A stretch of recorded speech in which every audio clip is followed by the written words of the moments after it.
Hello everyone. आज है 24 जुलाई और इस वीडियो में हम डिस्कस करेंगे आज के इंपॉर्टेंट करंट अफेयर्स। लेकिन सबसे पहले कल के करंट अफेयर्स का रिवीजन। वांचुका उत्सव किस राज्य में मनाया जाता है? असम। न्यूनतम आय गारंटी विधेयक पारित करने वाला प्रथम राज्य कौन सा है? राजस्थान। आईसीसी विश्व कप 2023 का ब्रांड एम्बेसडर किसे नियुक्त किया? शाहरुख खान। HAL से हल्के और मध्यम उपयोगिता वाले हेलीकॉप्टर कौन सा देश खरीदेगा? अर्जेंटीना। सशक्त महिला ऋण योजना किस राज्य सरकार के द्वारा शुरू की गई? हिमाचल प्रदेश। नौसेना स्टाफ के प्रमुख ADMR हरि कुमार किस देश की यात्रा पर? तो वियतनाम INS कृपाण को देने के लिए। टेली मानसिक स्वास्थ्य सहायता और नेटवर्किंग यानी टेली मानस कब प्रारंभ किया गया? तो अक्टूबर 2022 में। किस राज्य सरकार ने EV सब्सिडी दावे के प्रसंस्करण के लिए पोर्टल शुरू किया है? तो उत्तर प्रदेश। ओप्पो इंडिया ने कहा पहली BBB आधारित अटल टिंकरिंग लैब स्थापित की? केरल। किस राज्य के मुख्यमंत्री ने खड़ग नदी बेसिन परियोजना को मंजूरी दी? उड़ीसा। फीफा महिला विश्व कप 2023 के लिए टीवी अधिकार किसने हासिल किए? DD sport. और अंशुमन जिंगरन कौन सा चैनल पार करने वाले सबसे कम उम्र के तैराक बने हैं? तो नॉर्थ चैनल। तो स्टार्ट करते हैं आज के करंट अफेयर्स। 5वां हेलीकॉप्टर एवं लघु विमान शिखर सम्मेलन कहाँ आयोजित किया जाएगा? A Noida, B Udaipur, C Ladakh या D खजुराहो? तो इसका सही आंसर है ऑप्शन डी खजुराहो। ये शिखर सम्मेलन खजुराहो में आयोजित किया जाएगा। इसका उद्देश्य क्या है? जो उड़ान योजना है, उड़ान मतलब उड़े देश का आम नागरिक, ये इस योजना के तहत खजुराहो में ये शिखर सम्मेलन आयोजित किया जा रहा है। अब ये योजना कब शुरू की गई? तो 2016 में। किस मंत्रालय के द्वारा? तो नागरिक उड्डयन मंत्रालय के द्वारा। उद्देश्य क्या है? क्षेत्रीय कनेक्टिविटी को बढ़ाना, हवाई यात्रा को सस्ता और व्यापक, और जो क्षेत्रीय विमानन बाजार है उसका विकास करना। ये नेशनल सिविल एविएशन पॉलिसी का हिस्सा है और भारत सरकार और राज्य सरकार के द्वारा संयुक्त रूप से वित्त पोषित है। अदर ऑप्शन की बात करें हम तो नोएडा में वैदिक पार्क की स्थापना की गई है। उदयपुर को लेजर मैगजीन के द्वारा टॉप 10 जो शहर है उसमें शामिल होने वाला ये भारतीय शहर है। और लद्दाख तो ये जुले लद्दाख कार्यक्रम प्रारंभ किया गया था नौसेना के द्वारा। बात करें अगर हम मध्य प्रदेश की तो यहाँ की राजधानी भोपाल, मुख्यमंत्री शिवराज सिंह चौहान, राज्यपाल मंगूभाई छगनभाई पटेल, यहाँ के राष्ट्रीय उद्यान जो अक्सर प्रश्न आपके एग्जाम में पूछे जाते हैं जैसे बांधवगढ़, कान्हा, सतपुड़ा, संजय गांधी, माधव, वन विहार, जीवाश्म, पन्ना, पेंच और पालपुर कूनो। पालपुर कूनो हाल ही में चर्चा में है क्योंकि यहाँ पर चीतों की लगातार मृत्यु के कारण। और एक और स्कीम अभी मध्य प्रदेश के द्वारा शुरू की गई है तो वह है लाडली बहना योजना और CM learn and earn scheme, ये भी शुरू की गई है। यहाँ की प्रमुख नदियां हैं नर्मदा, ताप्ती, चंबल, काली सिंध, पार्वती, बेतवा, धसान और केन। यहाँ पर जो 3 यूनेस्को विश्व धरोहर स्थल है तो उसमें तो एक खजुराहो है जहाँ पर ये सम्मेलन आयोजित किया जाएगा, दूसरा सांची के बौद्ध स्मारक और तीसरा भीमबेटका की रॉक शेल्टर। विदेश मंत्रालय के आंकड़ों के मुताबिक कितने देशों के बैंकों ने भारत में वोस्ट्रो खाते खोले हैं? ऑप्शन A 12, B 22, C 32 या D 42? तो इसका सही आंसर है ऑप्शन B 22। 22 देशों के द्वारा भारत में वोस्ट्रो खाते खोले गए हैं। अगर हम वोस्ट्रो खाते की बात करें तो ये क्या है? वोस्ट्रो खाता अन्य देश के बैंकों के द्वारा हमारे देश में ये खोले गए हैं। वोस्ट्रो खाता उस बैंक की स्थानीय मुद्रा में होता है जहां पैसा रखा जा रहा है। यानी यह देश, अगर हम A और B की संदर्भ में बात करें, यानी यह देश B में बैंक द्वारा देश A से अपने पास रखे गए पैसे का रिकॉर्ड है। मान लीजिए 2 देश हैं A और B, अब वोस्ट्रो खाते जो व्यापार का लेन देन है स्थानीय मुद्रा में करना है तो उसके लिए खोले जाते हैं। तो उसमें कहा गया कि देश B में बैंक द्वारा देश A से अपने पास रखे गए पैसे का रिकॉर्ड क्या है? वोस्ट्रो अकाउंट है। दूसरा होता है नोस्ट्रो खाता, ये विदेशी मुद्रा में होता है। अब ये किसी अन्य देश में किसी बैंक द्वारा उस देश की मुद्रा में रखे गए धन का रिकॉर्ड है। अगर हम बात करें A और B के कॉन्टेक्स्ट में तो देश A में एक बैंक, देश B में एक बैंक द्वारा देश B की मुद्रा में रखे गए धन का रिकॉर्ड दर्शाता है।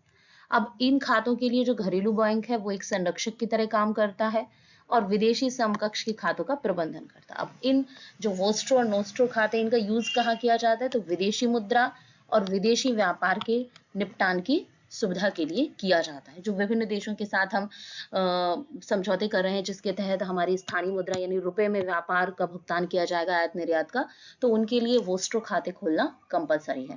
और अभी हाल ही में किस देश के द्वारा के साथ हम ये शुरू करें? तो मलेशिया। कुल मिलाकर ऐसे ये 22 देश हुए हैं। फ्रांस और अमेरिका ने छोटे परमाणु ऊर्जा रिएक्टर की स्थापना के संबंध में निम्न में से किस देश के साथ सहयोग पर सहमति दी है? ए भारत, बी इजराइल, सी ऑस्ट्रेलिया, डी ब्रिटेन। तो इसका सही आंसर है ऑप्शन ए भारत। भारत के साथ छोटे परमाणु ऊर्जा रिएक्टर की स्थापना के संबंध में सहमति दे रहे हैं। क्यों? क्योंकि जो बड़े परमाणु ऊर्जा रिएक्टर हैं उनकी स्थापना में विभिन्न प्रकार की समस्याएं आ रही हैं, तो अब छोटे परमाणु ऊर्जा रिएक्टर की स्थापना की जाएगी। अब यहाँ पर जो मैंने ये मैप दिया है, ये इजराइल का इसलिए दिया है क्योंकि यहाँ पर संवैधानिक जो सुधार चल रहे हैं उनके संबंध में काफी हिंसक प्रदर्शन हो रहे हैं, और इजराइल की लोकेशन या उससे आसपास जीके का जो स्टैटिक पोर्शन है वो क्वेश्चन आपके एग्जाम में आ सकते हैं। तो ये इजराइल है, यहाँ मेडिटेरेनियन सी, ये लेबनान, सीरिया, ये वेस्ट बैंक है, ये गाजा स्ट्रिप है, यहाँ गोलन की पहाड़ियां भी होती हैं, यहाँ जॉर्डन, और ये इजिप्ट जहां अभी हमारे देश के प्रधानमंत्री को the order of the Nile प्रदान किया गया, सबसे वहां का जो सर्वोच्च राष्ट्रीय सम्मान है, और फ्रांस में भी ये सर्वोच्च राष्ट्रीय सम्मान प्रदान किया गया, ये सऊदी अरेबिया और यहाँ पर इराक। तो इजराइल की आप लोकेशन जरूर लर्न करें कि कहाँ पर है और इसके आसपास कौन कौन से पड़ोसी देश हैं वो भी। ऑस्ट्रेलिया भी चर्चा में, क्योंकि कॉमनवेल्थ गेम्स की मेजबानी करने से इसने अपना नाम हटा लिया है कि ये मतलब जो बजट है वो वहाँ के राज्य के बजट से काफी ज्यादा है, इसलिए वहां पर कॉमनवेल्थ गेम्स का वो आयोजन नहीं कर सकता। ब्रिटेन की बात करें तो यहाँ पर जो आर्टिफिशियल इंटेलिजेंस का है पहला सम्मेलन ब्रिटेन में ही होगा। निम्न में से किस देश में द्वितीय विश्व युद्ध में लड़ने वाले भारतीयों के सम्मान में युद्ध स्मारक बनाया गया है? A Italy, B France, C Spain, या डी ब्रिटेन। तो इसका सही आंसर है ऑप्शन ए इटली। अभी हाल ही में इटली में ये स्मारक बनाया गया है द्वितीय विश्व युद्ध में जो भारतीय हमारे लड़ने गए थे उनके सम्मान में। इटली की अगर लोकेशन की बात करें तो ये इटली है, और यहाँ मेडिटेरेनियन सी, यहाँ Spain, France, bay of Biscay, यहाँ यूके, ये इंग्लिश चैनल है जो फ्रांस और यूके को जोड़ रहा है, ये नॉर्थ सी, ये डेनमार्क, ये नॉर्वेनियन सी। बाकी सभी कंट्रीज की लोकेशन भी आप संग में देख सकते हैं। फ्रांस, स्पेन और ब्रिटेन, इन सब की लोकेशन भी आप इसमें लर्न करें। अब बात करें अगर हम द्वितीय विश्व युद्ध की, तो द्वितीय विश्व युद्ध कितने वर्ष तक चला? 6 वर्ष तक, 1939 से 45 तक। इसमें जो देश थे वो दो भागों में बट गए थे। एक धुरी राष्ट्र थे जिसमें जर्मनी, इटली, जापान थे, और दूसरे थे मित्र राष्ट्र जो इसमें कि फ्रांस, ग्रेट ब्रिटेन, संयुक्त राज्य अमेरिका और सोवियत संघ शामिल हुए थे। भारतीय मौसम विज्ञान विभाग के द्वारा जारी किए गए हीट इंडेक्स में कितने रंगों का प्रयोग किया गया है? A4, B2, C5 या D3। तो इसका सही आंसर है ऑप्शन ए 4। अगर हम भारतीय मौसम विज्ञान विभाग की बात करें यानी IMD की, तो इसका गठन 1875 में हुआ। ये किस मंत्रालय के अधीन आता है? तो पृथ्वी विज्ञान मंत्रालय की एक एजेंसी है। इसमें 4 रंगों का प्रयोग किया गया। एक हरा जो 35 डिग्री सेल्सियस तक टेम्परेचर दिखाता है, पीला मतलब थोड़ा उससे ज्यादा यानी 36 से 45 डिग्री, नारंगी तो 46 से 55 डिग्री सेल्सियस के बीच, और लाल मतलब ये सबसे ज्यादा टेम्परेचर यानी 55 डिग्री सेल्सियस से जहां अधिक है। तो इससे फायदा क्या होगा कि ये टेम्परेचर जब दर्शाए गए हैं तो जब भी कोई डिजास्टर मैनेजमेंट या जलवायु परिवर्तन संबंधी कुछ भी इशू क्रिएट होंगे तो उसके संबंध में इससे मदद मिलेगी। श्री राम की 108 फीट ऊंची प्रतिमा की आधारशिला कहाँ रखी गई है? ए आंध्र प्रदेश, बी तमिलनाडु, सी मध्य प्रदेश या डी उत्तर प्रदेश। तो इसका सही आंसर है ऑप्शन ए आंध्र प्रदेश। आंध्र प्रदेश के कुर्नूल के मंत्रालयम में 500 करोड़ रुपए से अधिक की लागत से बनने वाली ये एक परियोजना है जो तुंगभद्रा नदी के तट पर स्थित मंत्रालयम गांव में है। उन्होंने मंत्रालयम गांव क्यों फेमस है? क्योंकि यहाँ राघवेंद्र, और इसका अनावरण किसके द्वारा किया गया? तो ये हमारे देश के गृह मंत्री के द्वारा वीडियो कॉन्फ्रेंसिंग के माध्यम से किया गया। और मंत्रालयम में कौन सा मंदिर है? राघवेंद्र स्वामी मंदिर है। अब जो स्थान है मंत्रालयम, इसका ऐतिहासिक महत्व भी है। क्यों? क्योंकि यहाँ पर महान विजयनगर साम्राज्य की उत्पत्ति जो हुई थी वो तुंगभद्रा नदी के तट पर हुई थी, और विजयनगर साम्राज्य ने संपूर्ण दक्षिण से आक्रमणकारियों को खदेड़कर स्वदेश और स्वधर्म की पुनर्स्थापना की थी। अगर हम अदर ऑप्शन की बात करें तो तमिलनाडु में, मध्य प्रदेश और उत्तर प्रदेश। तो उत्तर प्रदेश में अभी हाल ही में नोएडा में वैदिक पार्क बनाया गया है, नंद बाबा मिल्क मिशन, और ये सब हुए हैं। और मध्य प्रदेश में तो यहाँ पर जो स्कीम सबसे फेमस अभी चल रही है वो लाडली बहना योजना है। तमिलनाडु की अगर हम बात करें तो मुक्कुर्थी राष्ट्रीय उद्यान, जो कि नीलगिरी का एक पार्ट है, वो अभी चर्चा में है। अब बात करते हैं विजयनगर साम्राज्य की, क्योंकि ये अब हिस्ट्री का आपका जो स्टैटिक जीके का पोर्शन है तो ये इंपॉर्टेंट हो जाता है, और इससे संबंधित कुछ फैक्ट आपको जरूर लर्न करने चाहिए। फॉर एग्जाम्पल कि विजयनगर साम्राज्य की स्थापना कब हुई? तो 1336 में हुई, जब अंतिम यादव शासक संगम था और उसके दो पुत्र हरिहर और बुक्का ने तुंगभद्रा नदी के तट पर विजयनगर साम्राज्य की स्थापना की। अब विजयनगर साम्राज्य की स्थापना कब हुई? 1336 में। किसके द्वारा की गई? हरिहर और बुक्का के द्वारा।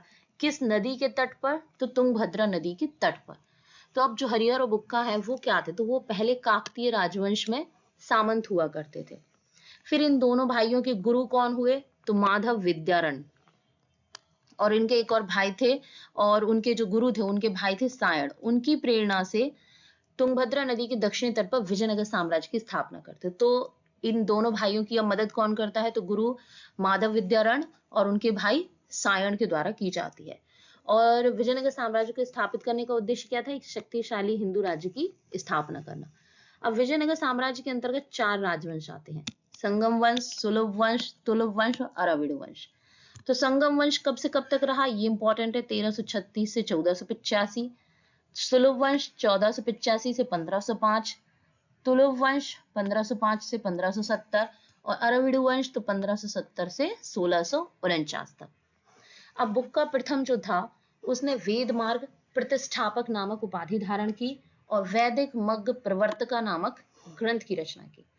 बात करें हरिहर द्वितीय की, तो उसके दरबार में सुदर्शन संग्रह के लेखक माधवाचार्य, हरिविलास नामक ग्रंथ के लेखक श्रीनाथ और ऐत्रेय ब्राह्मण के टीकाकार सायण उपस्थित थे। हरिहर द्वितीय ने ही सबसे पहले महाराजाधिराज और राज परमेश्वर की उपाधियां धारण की। अब विजयनगर साम्राज्य की जो व्यवस्था थी उसमें 2 व्यवस्था बहुत इंपॉर्टेंट थी, एक नायंकर व्यवस्था और एक आयंगर व्यवस्था। नायंकर व्यवस्था में क्या था? ये प्रांतीय व्यवस्था से संबंधित थी, और इसमें नायक जो होते थे वो वास्तव में सेना नायक हुआ करते थे, और इन्हें वेतन नहीं दिया जाता था बल्कि भूमि का एक खंड दिया जाता था जिसे अमरम कहा जाता था। अब बात करें आयंगर व्यवस्था की, तो ये ग्रामीण प्रशासन से संबंधित है। मतलब नायंकर व्यवस्था आपके प्रांतीय प्रशासन से, आयंगर व्यवस्था आपके ग्रामीण प्रशासन से, और उसमें प्रत्येक गांव में 12 व्यक्तियों की नियुक्ति की जाती थी और जिन्हें आयंगर के नाम से जाना जाता था। विजयनगर साम्राज्य में भूमि कर को शिष्ट कहा जाता था, और यहाँ पर भूमि की कई कैटेगरी थी, विभिन्न वर्गों में बांटा गया था। जैसे ब्राह्मणों को जो दी जाने वाली कर मुक्त भूमि थी उसे ब्रह्मदेय कहा जाता था, मठों को दी जाने वाली कर मुक्त भूमि मठापुर, मंदिरों को दी जाने वाली कर मुक्त भूमि देवदेय, सैनिक और असैनिक अधिकारियों को वेतन के रूप में दी जाने वाली भूमि क्या कहलाती थी? अमरम, और गांव को विशेष सेवाओं के बदले दी जाने वाली कर मुक्त भूमि उम्बली, और आयंगरों को दी जाने वाली कर मुक्त भूमि मान्या कहलाती थी। तो आप इसके कुछ फैक्ट जरूर लर्न करें, या आपके स्टैटिक जीके के पोर्शन के हिसाब से विजयनगर साम्राज्य काफी इंपॉर्टेंट रहा। भारत की पहली कैनबिस मेडिसिन परियोजना का नेतृत्व कौन सा राज्य करेगा? ए जम्मू कश्मीर, बी लद्दाख, सी हरियाणा और डी हिमाचल प्रदेश। तो इसका सही आंसर है ऑप्शन ए जम्मू कश्मीर। जम्मू में ये परियोजना लागू की जाएगी। CSIR और IIIM की ये परियोजना है, और ये आत्मनिर्भर भारत के नजरिए से प्रारंभ की गई है। सभी मंजूरी मिलने के बाद विभिन्न प्रकार की न्यूरोपैथी, मधुमेह, दर्द इत्यादि के लिए निर्यात गुणवत्ता वाली दवाओं का उत्पादन करने में सक्षम होगी। अब जो कैनबिस रिसर्च प्रोजेक्ट है ये किस देश के सहयोग से प्रारंभ किया गया? तो ये कनाडा के सहयोग से प्रारंभ किया गया है। अदर ऑप्शन की अगर हम बात करें तो हिमाचल प्रदेश में सशक्त महिला योजना प्रारंभ की गई, जिसमें आम महिलाओं को कोलेटरल फ्री, मतलब किसी प्रकार की गारंटी के बिना इनको ऋण प्रदान किया जाएगा। आज के लिए बस इतना ही। अगर आपको मेरा वीडियो अच्छा लगा हो तो प्लीज इसे लाइक शेयर एंड सब्सक्राइब जरूर करें। Thank you.